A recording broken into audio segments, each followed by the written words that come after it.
ask them this specific question: who do you call when you are in need?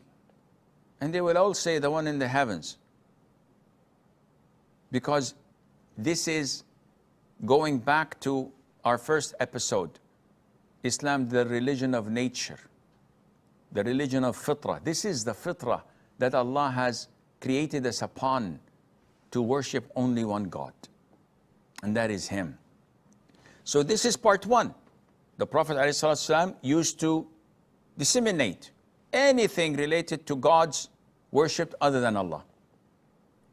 And this was easy to prove. It's not rocket science. The Prophet just opened their eyes, ﷺ, and they could see clearly. The second part is to make them worship that there is no other God, deity, worthy of being worshipped but Allah. So cancel all gods and only worship the one true God who's worthy of being worshipped, and that is Allah.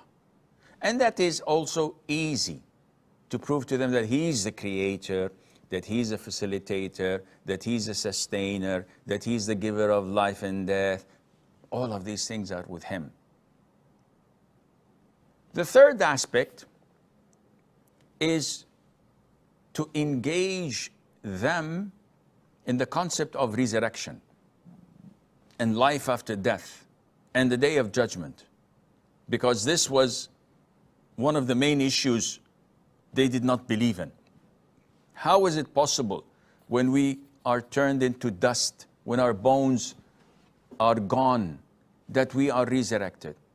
And the Quran speaks about this in a very logical and easy way to understand, even for nomads and Bedouins. The one who created you from nothing, it's easier in our calculations and logic to resurrect you from something. Wouldn't that be a fact? Of course. So the concept of the belief of resurrection and accountability after death and the day of judgment, this holds great value in making our lives as it is today, because it defines us. Why wouldn't I cheat, lie, steal, do things when there are no CCTV cameras? Because I know that Allah is watching. And this by itself is a huge game changer in the life of a human being, in the life of an individual.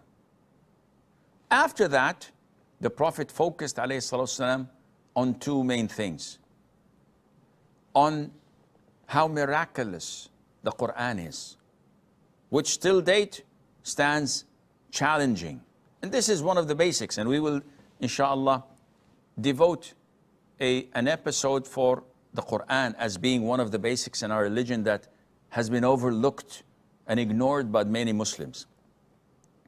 So to prove to the whole world that this is miraculous, this is Allah's words, Allah's speech that you're reciting and listening and reading, and this is challenging, and there is nothing wrong with it. It's infallible. You cannot find a mistake in it. So this was part of his da'wah. And finally, it was essential in these 13 years to prove to them, which was so obvious, but it needed to be cemented as part of the foundation, to prove to them that the Prophet ﷺ is the messenger of Allah, the final messenger and the servant of Allah the Almighty. They knew this from day one, that he was the honest, the trustworthy, that the one who never lied, the one who never cheated, the one they could not hold against him a single thing. 63 years that the Prophet lived, ﷺ, not a single negative thing can be quoted against him. He was the perfect man ever to walk on earth.